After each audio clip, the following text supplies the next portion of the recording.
Hello, good morning. Last video में हमने देखा था कैपिटल गेन के बारे में। आज हम बात करेंगे last head of income tax, that is income from other sources. So let me share my screen.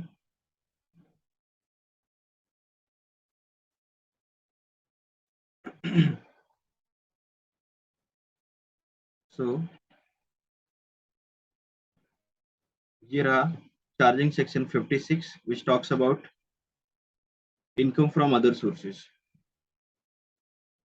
Income of every kind which is not to be excluded from the total income under this act and shall be chargeable to income tax under the head income from other sources if it is not chargeable to income tax under any of the heads specified in section 14।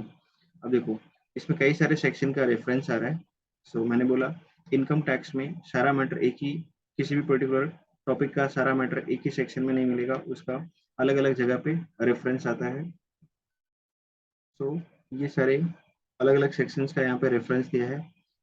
इससे बढ़िया मैं आपको simple तरीके से बता दूं कि income from other sources कैसे कंप्यूट होता है। So let's move further.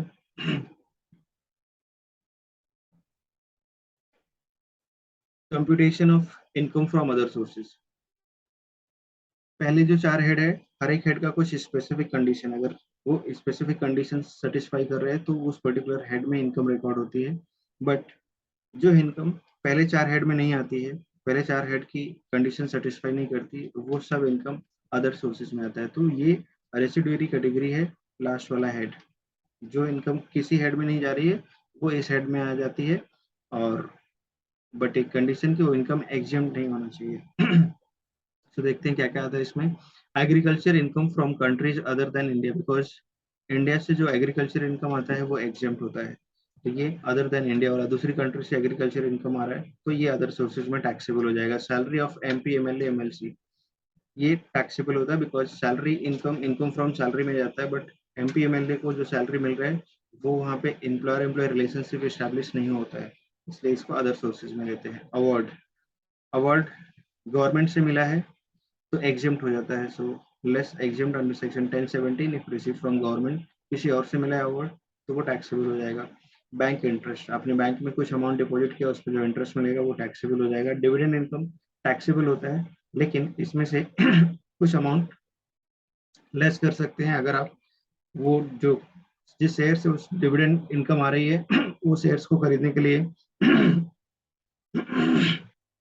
आपने लोन लिया है और उस लोन पे इंटरेस्ट पे कर रहे हैं।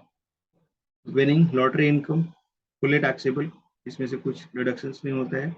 एम्प्लॉयज कंट्रीब्यूशन टू पीएफ, आपके एम्प्लॉय का आपने जो कंट्रीब्यूशन लिया है वो अगर आपने पीएफ अकाउंट में डिपॉजिट नहीं किया है तो टैक्सेबल हो जाएगा अदर सोर्सेज में। Less paid credited within due date, अगर ड्यू डेट तक आपने डिपॉजिट कर दिया, पे कर दिया है तो उतना लेस हो जाएगा।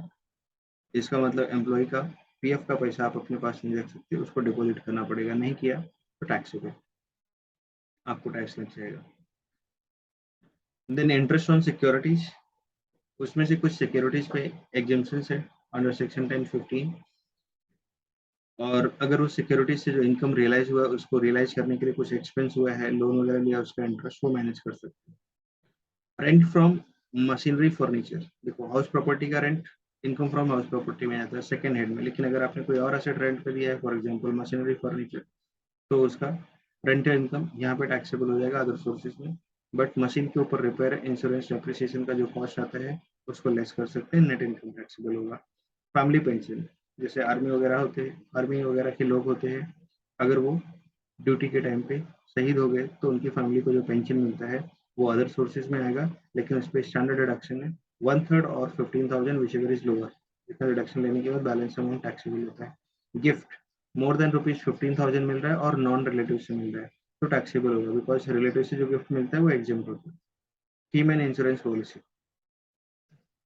की पर्सन है ऑर्गेनाइजेशन में, उसकी इंश्योरेंस पॉलिसी लिए, अगर वो इंश्योरेंस पॉलिसी का लमसम अमाउंट कंपनी को मिल रहा है तो उसके लिए बिजनेस इनकम में टैक्सेबल हो जाता है। बट अगर उस कीमैन को मिल गया तो उसके लिए अदर सोर्स में आएगा। Shares of private company without consideration, किसी प्राइवेट कंपनी का शेयर्स मिले आपको और आपने उसके लिए कोई कंसिडरेशन नहीं पे किया, विदाउट कंसिडरेशन एक तरह से बोनस मिला है आपको, तो ये अदर सोर्सेज में टैक्सेबल हो जाएगा। Premium on shares by private company के शेयर्स पे आपको प्रीमियम मिला है, मतलब उसका बायबैक हुआ है और कंपनी ने आपको प्रीमियम पे किया है, तो एक तरह से यहाँ पे टैक्स अवॉइड करने का ये तरीका होता है, इसलिए गवर्नमेंट ने इसको टैक्सेबल कर दिया है। Interest on compensation, enhance compensation, आपका कुछ कंपलसरी एक्विजिशन हुआ था जिसका कॉम्पेंसेशन मिलता है, बट अगर आपको कॉम्पेंसेशन से सेटिस्फाइड नहीं है तो कोर्ट में जाते हैं तो इनहांस कॉम्पेंसेशन मिलता है। डिले जो हुआ है उस पर इंटरेस्ट मिलता है, इनहांस कॉम्पेंसेशन, ये जो डिले हुआ है तो उसका इंटरेस्ट यहाँ पे अदर सोर्सेज में टैक्सेबल होगा, बट उसमें से 50% का डिडक्शन मिलेगा उस इंटरेस्ट का। Advance for transfer of capital asset forfeited, आपने कोई एसेट ट्रांसफर करने के लिए एडवांस लिया था, बट वो फॉरफिट कर लिया, एसेट तो ट्रांसफर नहीं किया लेकिन जो एडवांस मिला था फॉरफिट कर लिया, वो अदर सोर्स में टैक्सेबल हो जाएगा। ऐसे और भी बहुत सारे एग्जांपल्स मिल जाएंगे, बट ये लिस्ट हम लोग कितना बनाते जाएंगे, इसलिए जो मोस्ट कॉमन आइटम था वो यहाँ पे डिस्कस कर दिया। एक लास्ट वाला लाइन देखो, बहुत ही इंपॉर्टेंट है, any other income which is not taxable under any other head, और कोई इनकम जो किसी और हेड में टैक्सेबल नहीं हो रही है वो इधर आ जाएगी, but it should not be exempt and not exempt, income exempt नहीं होना चाहिए। ये सब का टोटल करोगे तो you will get taxable income from other sources. So ये था लास्ट हेड इनकम टैक्स का। इसके बाद कुछ डिडक्शंस मिलते हैं, उसका डिस्कशन करेंगे हम लोग नेक्स्ट वीडियो में। Till then bye bye, take care.